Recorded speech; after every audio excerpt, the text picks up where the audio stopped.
Welcome. ఈరోజు మనం నానమ్మ గారి స్పెషల్ రెసిపీ బచ్చల కూర రసం ఎలా చేయాలో నేర్చుకుందాం. ఎస్, ముందుగా మిర్చిని ఫ్రై చేయాలి.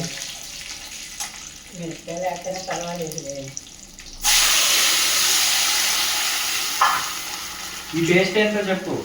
ఈ పేస్ట్ లో ఏమేమి వేయాలి?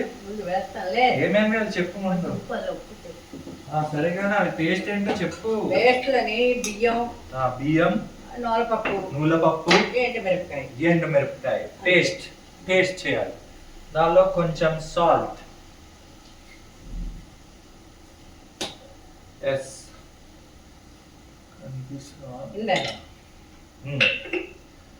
సాల్ట్ వేసాక మిక్స్ ఇట్ వెల్.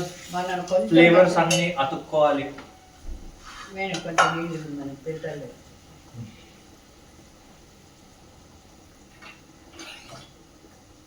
చాలా కొంచెం గాలి పోసేస్తూ అలాగే పాలు వేస్తాను కదా. అందరికంటే మెయిన్ రెసిపీ అంటే పాలు వేయడం in the paste. Yes,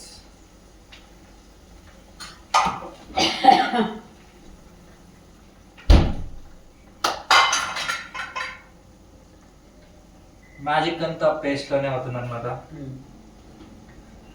paste ని బాగా క్రియేట్ చేస్తే బచ్చల కూర రసం రెడీ.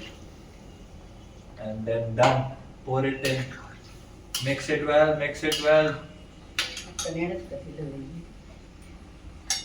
అన్ని కొంచెం వేయి దావైపోతుంది.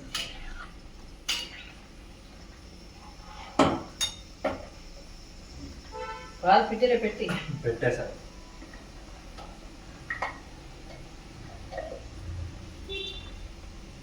ఇది ఎంతసేపు ఇలా ఉంచాలి? ముద్ద వద్దు, అదే ముద్ద ఒక 10 నిమిషాల అంతే, ఇంకేం లేదు. పెట్టి అంతేనా? Very simple.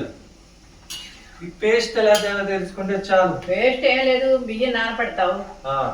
బియ్యం, నూనెపప్పు, ఎండుమిరపకాయ, ఆవగింజ పోపు పెట్టిస్తావు. ఆవాలొద్దు, ఒక్క గింజ, అన్ని గింజలు వేస్తాను దాంట్లో. వేసినాక ఈ పిండి ఉడికిపోయి ములక్కాయలు ఉప్పు వేసి ఉడకబెడతాం.